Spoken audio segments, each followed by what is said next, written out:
This show is about your mental health. While it's supported by the pillars of positivity and hope, if you find yourself in crisis, please reach out for help.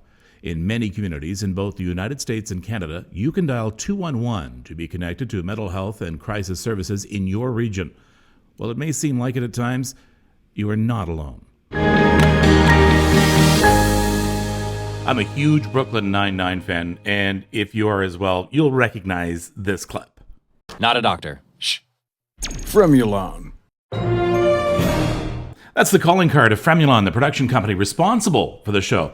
I actually wish I had come up with that tagline before them and put it on the end of all my podcasts. I'm not a doctor or even a therapist. I'm a guy who lives with depression and just happens to have a platform to get the word out that mental health is something that it's okay to talk about.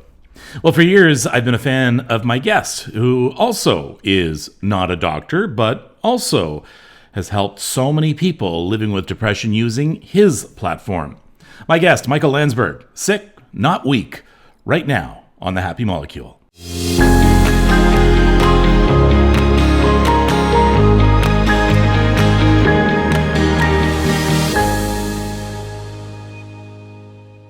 We know him, we love him. Well, we know him. Sorry. MICHEAL No, don't say so. Hold on. Before you say anything else, do not apologize. That is so accurate. I think at one time in Canada, if you were voting for national broadcasters who did sports, who do you hate the most? I would have won for sure. I would have won for sure. Well, they finally got rid of you a couple of months ago. Well, there's a dispute whether or not they got rid of me or I got rid of them. So, it's like any good divorce, right? Though, like for real, like there's two sides to the story, and I think we're both happy with the side. I wanted to leave, and they didn't want to get in my way.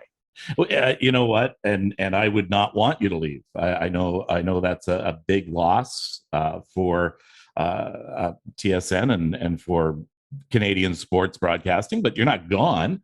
Our game, though, is going to be into mental health care. MICHEAL LANDSBERG joins me right now. Sports journalist, one of the best known sports journalists in the country. He told me to say that. No, that is something I say freely, willingly. Well, you said best known, which is an ambiguous word, right? Yeah. What do you want me to call it? What do you want me to call it? You could say like Paul Bernardo is one of the most well-known murderers, and and you'd be accurate, right? Like he is well known. So, I think that you can see from the way I'm sort of challenging the way you describe me is like I understand the ambiguity of me and my career, like someone who was less experienced than you was introducing me, and they were, I guess, somewhat grateful that I was doing their show because no one had ever heard of their show, and they went, "Oh, MICHEAL LANDSBERG is, he's the greatest sportscaster this country's ever seen. Everybody loves him." And I went, "Dude, that is not even a compliment. That's that could not be further from the truth." So you could just say, "Hey, MICHEAL LANDSBERG joins us, member from TSN, and the last decade, you probably know me even better from being a guy who speaks about mental health. Thanks for joining us today, MICHEAL." "Oh, Kevin, what a pleasure." There we go.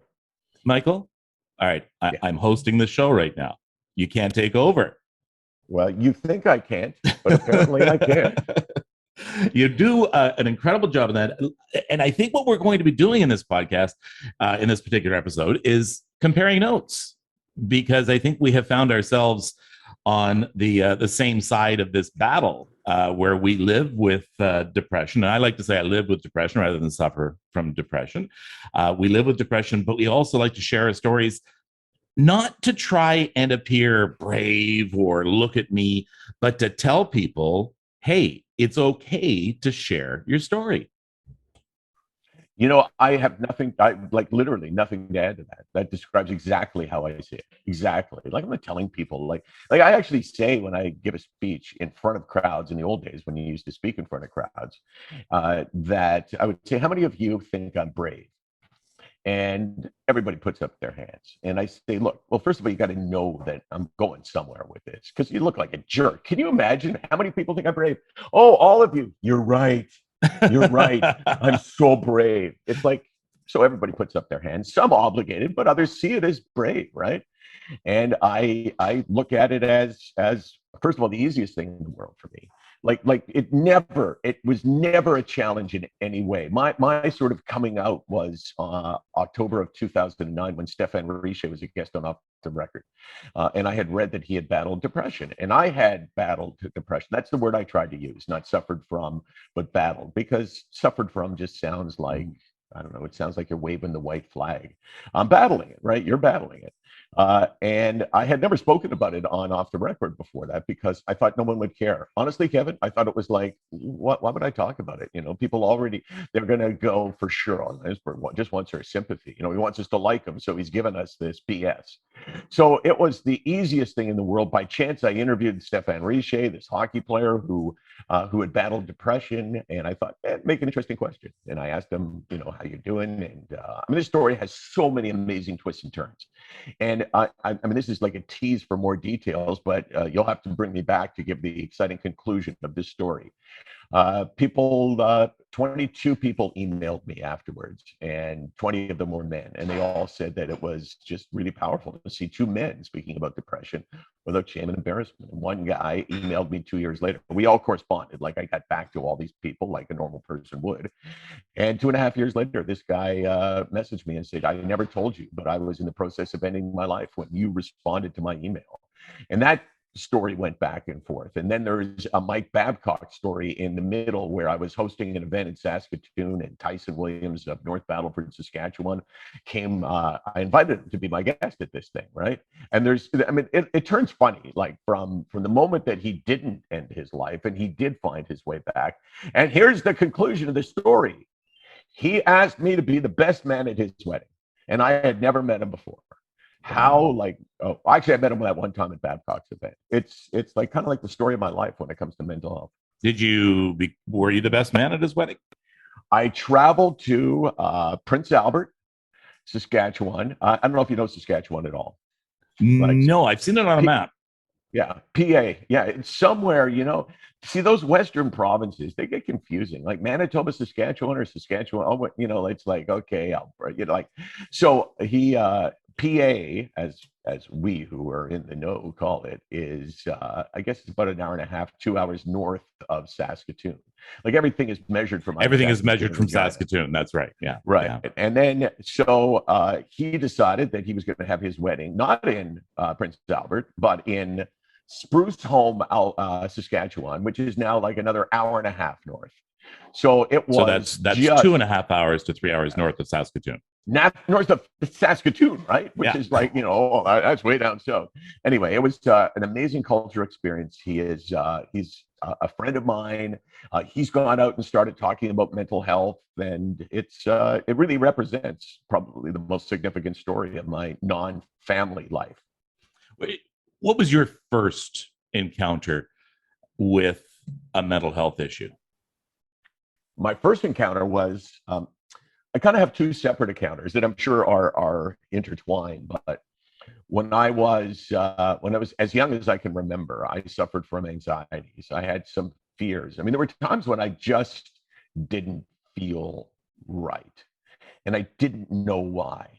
I had no idea. This is, and I'm sorry to interrupt because what you said. I'll interrupt you. Okay, what you said was so important. I have found out, and that is, I just didn't feel right. We have never been taught at any time to know our feelings. I can tell you when I feel like I'm getting a cold. I can tell you when I've broken my arm. But when it comes to mental health issues, so many times you go in and it's just, I just don't feel right. And that is quite often your alarm bell because, as we know, anxiety issues can mimic heart problems and the like as well. But when you just say, I don't feel right. So, and I'm sorry to have interrupted you, but I think that's such an important thing for people to remember when they're trying to relate their own stories. I found that, I've learned a lot about that. First of all, there were circumstances that were different than my circumstances in an adult. So the minimal facts to understand that answer to that question is, since my earliest memories, I can remember suffering from a general anxiety disorder, but no one called it a general anxiety disorder. No one ever, and I came from an amazingly loving home. Like my parents adored me. My mom knew nothing about sports, but she watched every episode of Off the Record, like every one, and she still couldn't tell you what a first down was, which was I found to be shocking. But she was a highly intelligent woman. She ran my dad's office, but my parents adored me from the time I was born and would have done anything for me. But I had just no idea what was wrong with me. I never put it together that, oh, I have anxiety. Now, I did know I had anxiety over, I had something called emetophobia, which is fear of throwing up, which is not as uncommon as it sounds if you haven't heard of anyone with it. But it's not just like, oh, I'm afraid to get sick. I'm afraid to be around other people who get sick. I'm afraid to see someone get sick. And that I knew I had, and that interrupted many aspects of my life, right? Like I wouldn't go to camp because they rode on a bus, and I was afraid to ride on a bus and have someone get sick on the bus. So that in a lot of ways shaped my life. And then there were times I remember my parents took us on this great vacation to a Club Med in Martinique. And I remember in my hotel room just sitting there going, I just don't want to go outside. I know they want to go sailing, and I'm we were a sailing family, right? So it was just this bizarre acknowledgement on my part at that point that I was just too nervous, but I didn't understand the whole concept that this nervousness that is not specific to one thing, but this blanket nervousness actually had a name and had an illness and had, unfortunately or fortunately now, had treatment. So that was when anxiety kind of first hit me. And then 24 years ago, actually the year we started Off the Record, I fell into what I did not know was a deep, dark depression. I did not know because I'm sure everybody experiences everything differently, but it's something like severe depression manifests itself and arrives in different ways. And for me, Kevin, it was a tiny change that happened to me every day that I didn't know was happening because it was such a tiny change. It's like cells down to that level are being replaced every second of your life. But they're so small, you can't feel them being replaced. And those cells depart and other cells come back. And before you know it, you've been totally replaced by someone else, and you do not want to be that person. And it was this awakening one day, which was, holy smokes, what is wrong with me? Why am I such a different person than I was? Why am I looking to isolate myself? Why have I started to say no to things that I would always have said yes on? Why am I going to an airport and sitting in the corner of a departure lounge by myself as opposed to sitting between people and saying, hey, how you doing? What's going on? Where are we going? That kind of thing. And it took me probably 6 months of being this different person to be aware of it. How are you now? How are you today? Honestly, honestly. Yeah. Hey, first of all, everything that I give you will be honest. Because guys like you and I, unless you have an education I'm not aware of, it's not like we're not doctors, right? Like, what do you have to bring people? And I'm going to answer that question for you. You have to bring people personal experience. You are speaking from the inside out, not the outside in. You understand this illness the way people you're talking to understand this illness. And that's hugely powerful. Hugely powerful. So how am I today? I am I'm on medication. I've been on medication since my last fall into the deep dark hole of depression in 2008. I had been on, over the previous 10 years, I'd been on 4 different meds, went off each time, relapsed each time, went back on. I went on escitalopram, aka Cipralex, in 2008 with Wellbutrin. And I've been on that same combination of meds since that point. And my answer, when you say, how are you doing? I'm doing well, but the bar is not that high, right? I tell people all the time, when you have an illness like this, you got to lower the bar. Like if you're waiting to say, oh my God, I feel so amazing today, if that's like what you expect to be, then your expectations may be unrealistic. I live my life between a 4 and a 7. If it's zero, I like that. That's interesting. That's a good way of putting it. It's the meds, right? So the meds, it's like if I could talk to the bottle of medication, bottles, I would say, okay, meds, I don't like you. You clearly don't like me because you have an ability to torture me. But here's the deal we're going to make. If you take out the bottom, so if 0 is the worst day of my life, mental health wise, where I'm just incapable of feeling any joy. I just want it. I just want the day to end. Forget about my life to end. I just want the day to end. If you take away the 0, 1, 2, 3, I'll give you the 8, 9, 10. And 10 is not euphoria. 10 is the ability to experience euphoria, right? Because like normal mental health is not feeling amazing all the time. It's being able to feel the circumstances around you, right? Mhm. So I live between a 4 and a 7, which I can accept because I've lived at a 0 for a year and a half. So that's kind of where I am right now. I can accept it. I wish I wasn't on medication. I give up a lot to medication.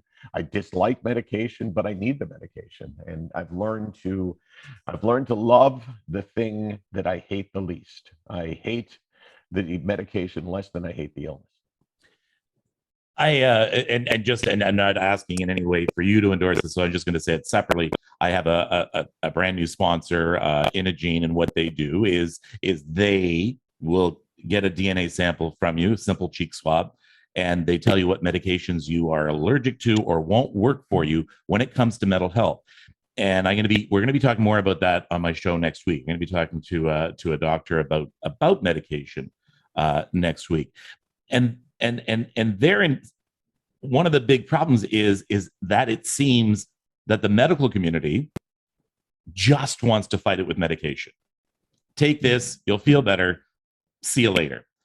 And it's not like a headache. It is not like something you have a lump or something like that. This is something that needs much more than just a pill. The pill is just to stabilize you and allow you to become the warrior. You call yourself a mental health warrior. I love that.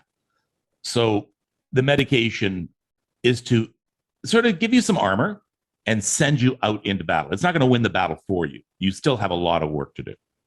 Well put, for sure. I actually did the swab, the DNA swab, because I was had a small sponsorship with a place called Whole Health. So it was a bunch of pharmacies. They kind of banded together to try to compete against the bigger pharmacies like Shoppers Drug Mart. So they had more buying power, and they, to their credit, wanted to teach their pharmacists how to be more responsive for people with mental health challenges, and totally responsible on their part, because I'm sure doing what you do, you hear from people all the time. They'll go, "Oh my God, my doc put me on an antidepressant, and 2 days later, I don't feel any better." And it's like, well, didn't your doctor tell you that antidepressants take 2, 3, 4 weeks to work, and it may have to up your dose? No, what do you mean? It was like, okay, well, like that's unbelievable. That's unbelievable that no one would tell you. So I'm a believer in. As I said to you, I dislike medication, but I'm willing to go with what I dislike because it helps me more than it hurts me. It's kind of like chemotherapy. When God forbid you have this illness that needs this horrendous treatment to keep you alive. Do you like chemotherapy? No, of course not. You hate it, but you hate the idea of dying more than you hate the chemotherapy. Do I like the drugs? No, but do I like them more than I like, being in my bed, thinking to myself, the only purpose of getting out of bed is to get back in bed tonight? Absolutely. And I tell people, this is like, I think so important, is like people talk about meds. I don't believe in medication. I go, well, if you don't want to believe in God, then don't believe in God. But medication is not something you believe in. If you're sick enough, you got to leave everything on the table. You got to say, oh, look at that. All the medications are there. And oh, there's magnetic stimulation. Oh, S-ketamine. That thing just showed up. Wow. And are those mushrooms over there? Oh my God, is that a holistic treatment? Oh my gosh. You got to leave everything on the table, because that's how sick you are when you have that. Sick, not weak. Let's talk about that phrase. Let's talk about that website. Tell me why sick, not weak. Well, I mean, I was giving a speech. So 2009 was when I first started talking about this, with no anticipation, as I told you, that I would have any impact.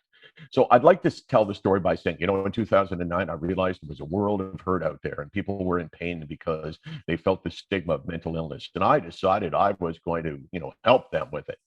No, it's just me asking Stefan Riche a question I thought would be interesting to the audience, right? I was interested in his answer. And then by adding a few things, I heard that there's real value. As somewhere along the line, you would have had a reckoning as well, where you went, wow, I did that just by talking about it. So I was giving a speech. It was at Mount Sinai Hospital in Toronto, and I was giving a speech, and it was in a lecture hall. So I was at the front, and this is the med school part, and there was these stadium seating, and jammed, Kevin, just jammed to the rafters. Everybody. Oh my God. Yeah. Everybody in Toronto wanted to hear somebody speak about their mental illness. So I said, this would be a better discussion. And this was early on for me. I said, this would be a better discussion if someone would debate with me. Like, we know that people don't perceive mental illness and physical illness as being the same. We know that's out there, and you're not going to offend me. So, raise your hand if you think that fundamentally there's a difference between something like heart disease and something like depression. I don't mean what causes them. I mean in their seriousness and how we look at it. And one person put up his hand. So I said, oh, thank you. So we started debating back and forth. And he said, look, I just don't think that, someone with depression is sick like someone with heart disease.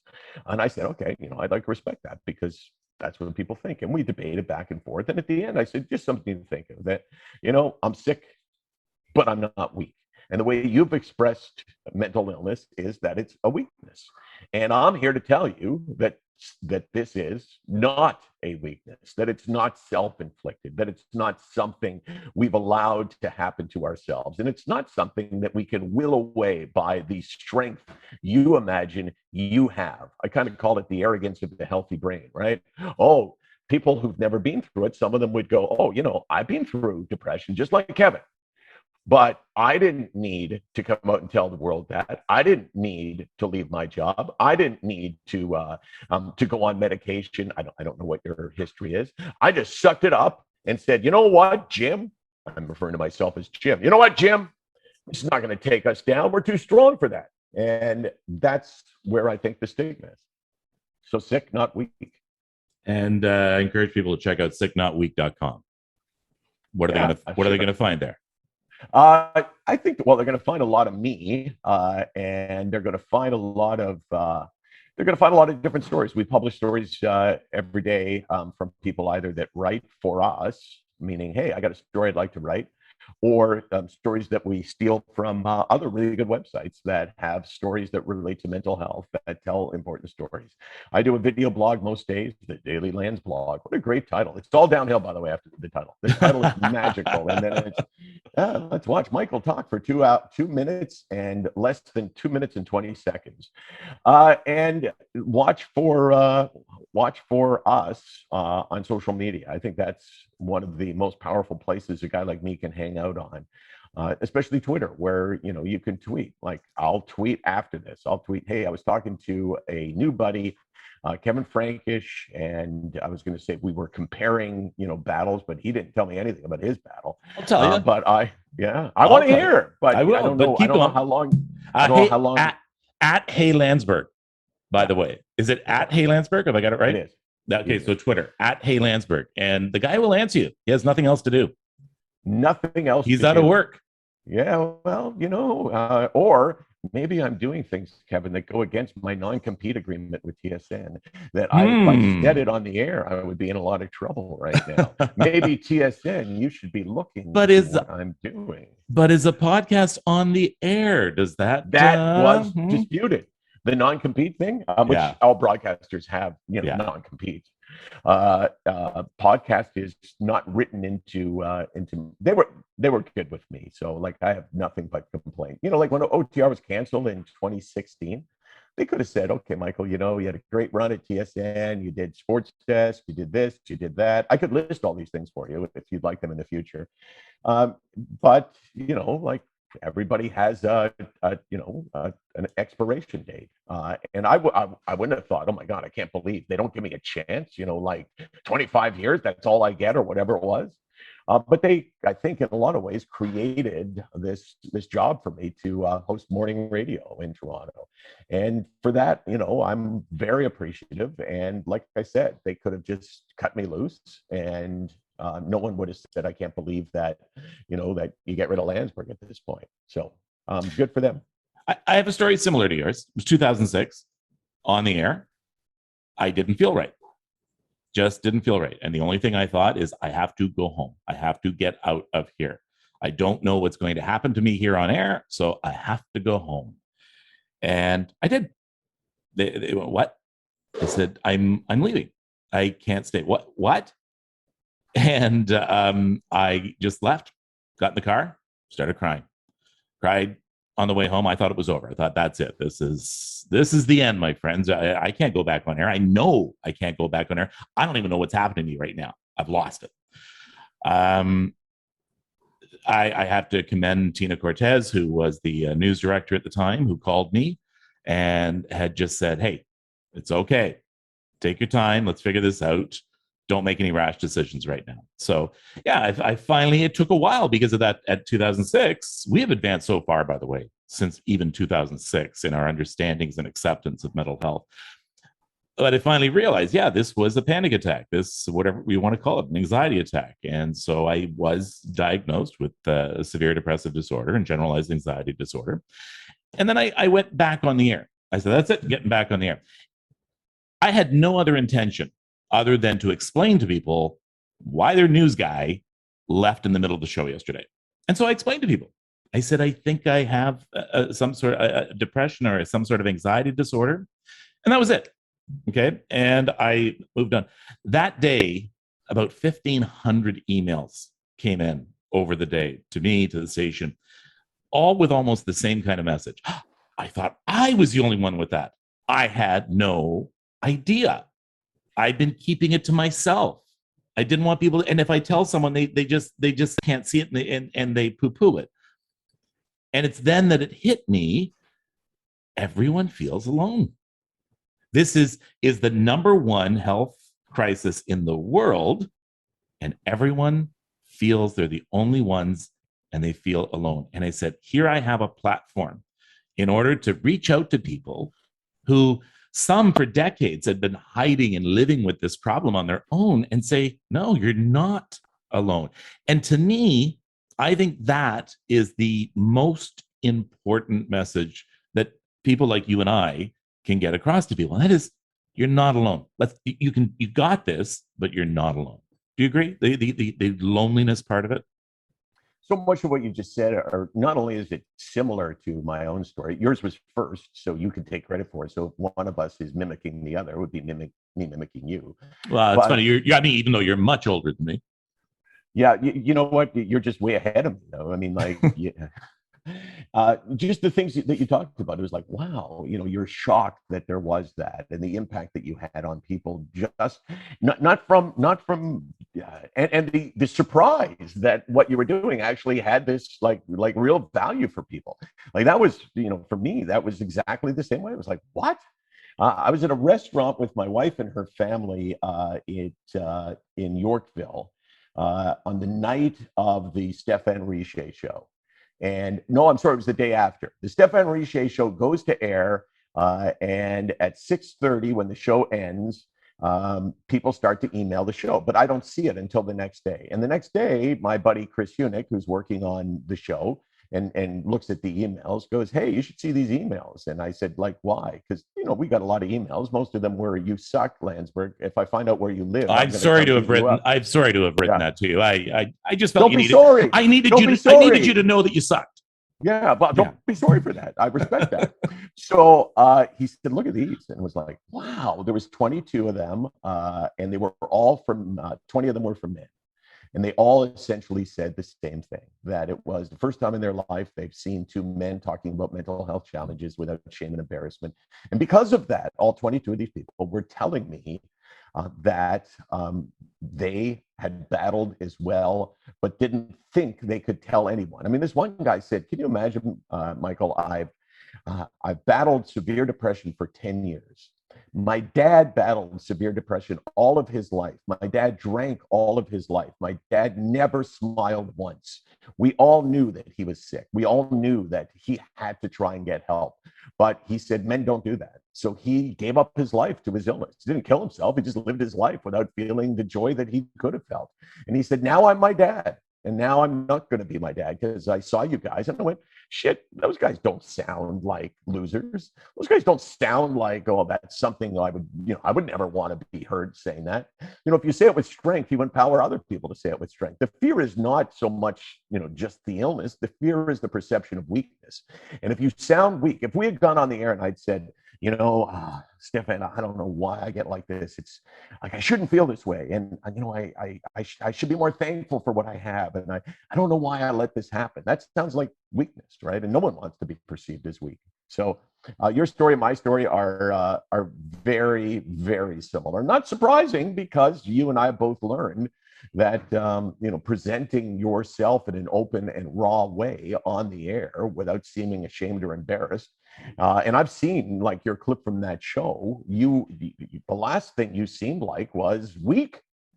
And to me, that's the key ingredient to getting people to address their own issues, is to not seem weak, because many people don't share because they are afraid that someone will look at them and go, oh, what a wuss. Oh man. So Yeah, very similar. Yeah, and it's I have a much larger female audience, and mine skews more female, and they're much easier to talk to. And a lot of times, and I talk to many mental health care professionals about this, they can't get the men to come in. Their wives come in, their girlfriends come in, their moms come in and talk on their behalf. But we're slowly changing that. We're letting people know it's sick, not weak, and you're not alone. So I like to keep pushing. You're not alone.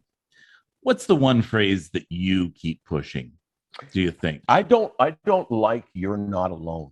Okay, tell me why. Yeah. Because I think it's when you say you're not alone, you're doing what I do in I'll give you 3 or 4 other examples, but you try to find some way to package something that is memorable and easy and it rolls off the tongue, right? I mean, if you give an hour talk about mental health, no one's going to remember an hour's worth of thing. But if they can walk away with, you're not alone, 3 or 4 words, depending on whether you are or you're, we'll talk about that later on in a later edition. But it's very portable. And it's not that I don't like it, but I think at a certain level, you are alone. You are not alone in the fact that there are people around you that understand you, that you don't know that they're around you, right? You don't know, as you were making reference to, you don't know that there's all kinds of people in your life that are still in the closet. The closet is dark. You don't know if there's anyone else there. Someone opens the closet a little bit like you have done, speaking about your illness. The closet is open. There's some light. And you look around and you go, wow, there's, hey, there's Steve, lives on my street. And oh my God, my cousin, really? Oh my gosh. So in that regard, yeah, you're not alone. But I think the more powerful thing for me is you're understood. That's where the real sort of you're not alone. I think if it sharpens, it comes to you're understood.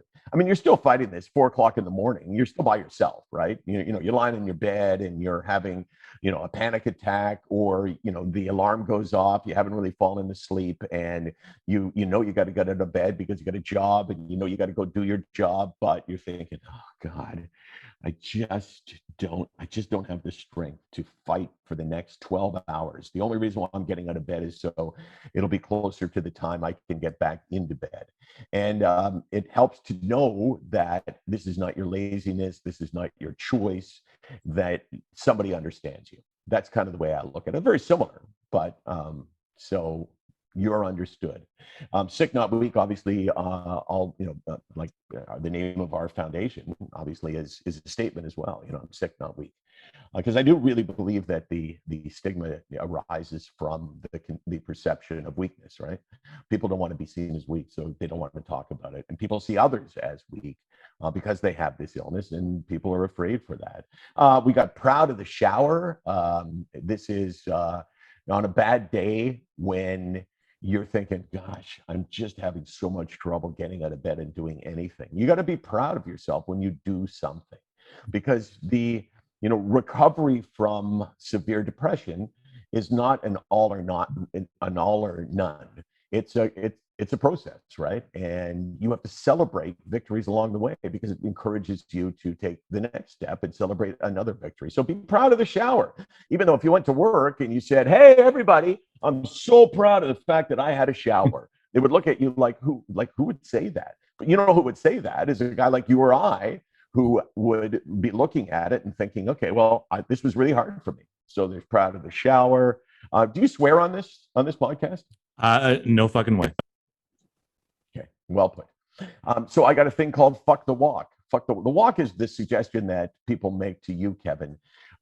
Hey, Kevin, I know you have depression. Are you getting outside? Are you going for a nice walk? You ought to take a nice walk, which is something that someone who cares about you would say, right? Because they want you to get better. So they're making suggestions.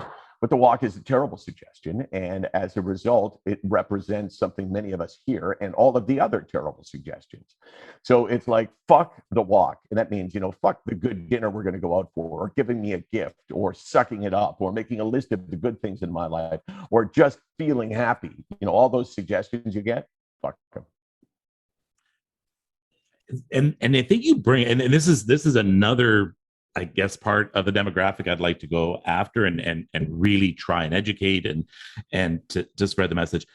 And that is people who live with people who live with depression, if you follow me there. It is first of all, you are the most important people to a person living with depression. But it's easy, first of all, if that person becomes abusive, if that person is frustrated, if they have become an addict of some sort, it's very difficult to hang in there, and they can be abusive towards you. And so now all of a sudden you're dealing with that. And so I think if we can help people support themselves who live with someone who lives with depression, but at the same time teach them the absolute most important thing you can do is not say go for a walk, not say try these pills, not say go to see this doctor, but simply to listen. And that is all you have to do. You may not think you're doing anything, but you're doing so much more than you know. And so we need to learn simply to listen, not try and fix. Beautifully put. I agree with every word of that, including, if you were looking at mental health as a business, then where the money is. The money's in the caregivers, right? 90% of the population cares about someone who's struggling with a mental health challenge. 10% of the I'm just throwing at these random numbers that we hear all the time, right? But there's way more people who care about someone with a mental illness than there are people with mental illnesses, right? And it's the only illness that I know of where we have no correct instincts on how to be a caregiver. Right, you go to the hospital and you have an appendectomy, and you bring this person home because they're your partner. You can look at them and pretty well know, what do I have to do to make them comfortable? What do I have to do to help them heal through this process? But with mental illness, you don't go, Michael's got, he had knee surgery. I got to put his leg up on the couch, and I got to get him things, and he's immobile, and now I got to take him to therapy. And it's different because we don't know. And because there's no easy fix, the best thing you can do, as you said, is listen. And that is going to be inadequate for a lot of people because they want to actively do something. So being a caregiver to someone with a mental health challenge is an incredibly difficult battle. And it ruins relationships, it ruins marriages, it ruins friendships, because it's tough. It's tough to really be there for someone. And, I have, as we were talking about before, I have these little sayings that I think kind of summarize an important thought. And that is, this one is, don't give up on a person with a mental illness when they act like a person with a mental illness, because it's going to happen, right? Like you're gonna go, oh God, why are you being rude to me? Or why are you ruining our lives together by virtually not wanting to do anything, right? Why are you doing that? Well, that person that you're saying that to is doing that because they have this mental illness. One of the symptoms of this mental illness is this lethargy that overcomes us, which makes us not the same people that we were.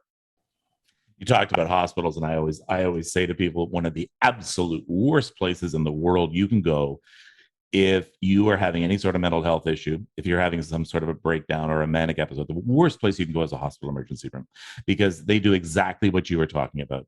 They come in, they clear you for any heart issues or anything that might be happening. Then they put you in a secure room and leave you there. You go to the bottom of the triage list. Once you calm down, you're released. See ya. And it is just the worst place to go. There are very few mental health emergencies. I know Toronto is fortunate to have CAMH, and they have a mental health emergency, and they know how to deal with people who do that. But our hospitals and our medical system, for the most part, has no idea, no concept how to deal with someone who's having any sort of a mental health issue. Yeah, I mean, again, I won't try to add anything to what you said, because that has been my experience as well. Hearing from people on a daily basis, oh my gosh, what do I do? And I'll say, well, I mean, you don't have a lot of options at this point. I don't want you to kill yourself. So that's not an option in my mind. And, you have to, I think you should call 911, and they'll say, okay, well, I don't think they'll do anything. So you call 911 and they come and, hopefully they take you to the hospital. Sometimes they don't. They take you to the hospital, and like you said, you're out a day later with an Ativan or a Valium or a Xanax. I don't tend to blame the people that would be in that system. I tend to blame the system. The system. You got 10 beds and there's 14 people there, and the 15th comes in, and it's Michael Landsberg, and he's talking about suicide. You got to get rid of 5 people, right? Do the math. But I've got a gunshot victim on his way in, and I have 3 people who I think are having our heart issues, and I have there's the immediacy there. So we're not equipped for it, and that's it. Michael, it's not true what people say about you. You're actually very interesting to talk to. I don't think anyone said, hold on. You just upgraded on the insult. The insult was never, you're not interesting to talk to, because I'm pretty damn interesting to talk to. Yes. Will you come? Yes. Will you come back? No. Okay, good. This Thanks is for over. having me. Yeah, lose. Absolutely. I as we're going through this, I heard so many things. Well, first of all, I learned some things. As we can all, those of us who are doing what we're doing, I don't know if it's mental health advocacy. I don't know if it's captaining the mental health squad, trying to, implore them to fight harder, whatever it is. We can all learn things from others, because we're all just learning from what we see and what we hear, and that's not like going to medical school. But you know what? Going to medical school doesn't give people the knowledge that you and I have. Like, we bring something unique to the table that your average psychiatrist doesn't bring. Well, so yes, I'd come back in a heartbeat. I'd do it this after if you wanted. Okay, that's good. You're on. But wait, NFL. I gotta pretend like I still care about sports. The solution to mental health has to be a community solution. So doctors and nurses, yes, frontline. We need to better educate our police officers, EMS and firefighters when they're arriving on a scene somewhere dealing with someone. We need to have community-based solutions. We need to have business getting involved and corporations getting involved, and we need people like you and me just to help spread the word. So it is more of a community solution than pretty well any other medical ailment. And mental health is a medical ailment. Like, there's no division between our neck and the rest of our body. Mental health is the same as your overall health. So we shouldn't partition it. What are some final words of advice that you might want to give to someone? There's going to be someone who's quietly listening. Yeah. And they've had a down day, or they've been in a very dark place. Maybe they're in a dark place now. Say something to them. And I'm putting you on the spot right now. No, you're not. Oh, you're not. You're not putting me on the spot. It's a matter of like which of the 40 important messages do I want to Yeah. give out. I would say that the most important thing is self-evaluation and self-awareness. That you need to look at yourself and say, "Am I okay?" And usually the quick answer is yes, I'm okay. But if you look beyond the surface, ask yourself this question: am I who I was? Do I still experience the things in life that I used to experience in life? Do I, when I go for something that I refer to as the basic joy test, like you saw me drinking coffee, that's basic joy for me. My daughter made me this cup of coffee, handed it to me, and I felt some joy when I took a sip, right? I wasn't like, oh my God, I can't stop the show. I'm drinking coffee. Oh, it's just like this little thing that makes us human, right? And when you lose that, you lose almost everything else in your life, including the will to get out of bed and sometimes the will to live. And you owe it to yourself to answer that question: am I me? And if the answer is no, then go for help, because you owe it to yourself. And because most of the time there's help out there. Not all the time. This is not false hope. Oh, don't worry. Like, I know you have a cough and you probably have, well, it's a bad time for me to be saying that, but because it's ambiguous with COVID. But, if you had this cough and a bit of a fever, you'd go to your doctor 2 years ago and they might say you have pneumonia, and they give you antibiotics and you get better.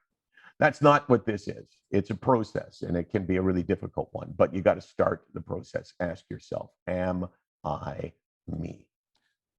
Well said. And if I could offer a great place to start, and this is where I started back in 2006, by the way, mooddisorders.ca. Let's see if we can see there. Mooddisorders.ca. Can't see anything. Yeah, well, it's there. Trust me. Mooddisorders.ca. They have a section called Check Up from the Neck Up. It's where I started. It's where I got my first answers and my first direction. There are so many sites from the Canadian Mental Health Association, from CAMH, there are so many sites. There's digital online therapy. More and more things are coming on board. I would suggest SickNotWeak.com is another place to go, MiCHEALLANDSBERG.ca, or at Hey Landsberg on Twitter. Thank you so much for this time. It has been incredible. And I thank you for what you do.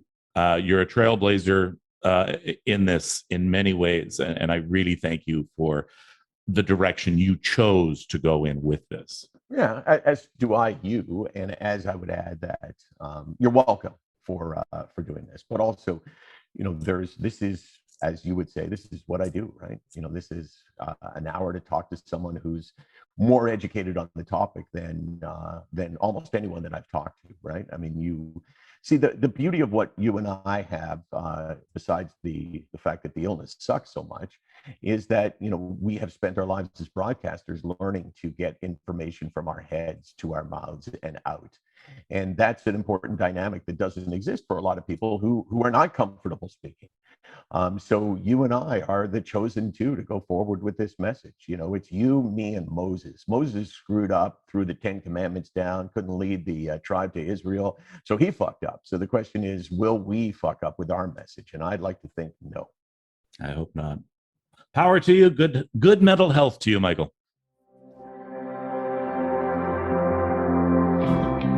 Please consider subscribing to this podcast and also check out the Happy Molecule Extra at thehappymolecule.com. There you'll find a link to a video version of this episode, be able to join the conversation about mental health, learn about our Facebook Live show, and get a preview of upcoming episodes. You can email us at thehappymolecule@gmail.com. I'm Erin Davis, wishing you good mental health.